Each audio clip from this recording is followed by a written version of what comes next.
Je tiens sincèrement d'abord à remercier le Seigneur Dieu qui a bien voulu qu'aujourd'hui nous soyons gouverneurs de la province du Mai-Ndombe. Je tiens sincèrement à remercier le chef de l'État, le président de la République, son Excellence Félix-Antoine Tshisekedi Tshilombo, pour l'état de droit que nous avons palpé pendant ces périples judiciaires, et au finish, le bon droit a été dit.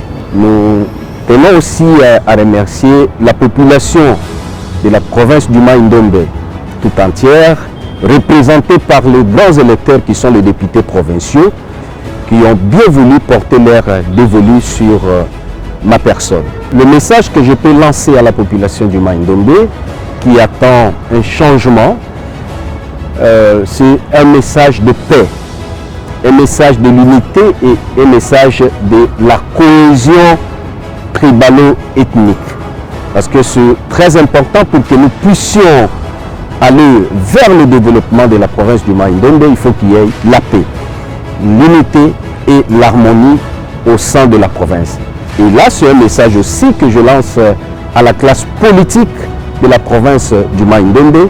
Donc il est temps que nous puissions mettre de côté toutes nos guerres politiques ou politiciennes et pour penser développement. Il est temps pour que nous puissions aller vers le bien-être de cette population par l'action gouvernementale que nous allons devoir mener au sein de la province. Notre programme s'intitule « Le triptyque du développement de la province du Mai-Ndombe », qui comprend 3 piliers. Donc le premier pilier, c'est l'agriculture, la pêche et l'élevage. Le deuxième pilier, c'est les routes de desserte agricole. Et puis le troisième pilier, c'est l'électricité. Parce que nous allons produire et cette production doit sortir au grand centre de consommation et de transformation. Donc il faut des routes de desserte agricole et en même temps, nous devons transformer ces produits agricoles. Voilà où l'électricité intervient. Donc l'énergie de manière générale, parce que nous aurons aussi besoin de l'eau potable dans la province. Avant cela, je crois qu'il y a une urgence pour le moment qui se présente dans la province du Mai-Ndombe. L'urgence, c'est en ce qui concerne le transport lacustre et puis fluvial. Donc nous avons des embarcations non sécurisées qui circulent dans la province du Mai-Ndombe et qui causent pas mal de morts d'hommes. Pas plus tard qu'un mois, il y a eu un naufrage d'une baleinière et qui a causé plus de 80 morts.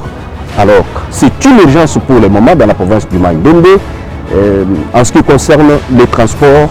Et voilà pourquoi nous avons pensé, aussitôt arrivé, essayer un peu de voir cet aspect. Parce que nous avons des écoles, des hôpitaux à réhabiliter, à construire, sans pour autant oublier un problème crucial pour la province du Mai-Ndombe, c'est qu'il n'y a aucune banque commerciale dans la province du Mai-Ndombe, depuis que le Mai-Ndombe est province.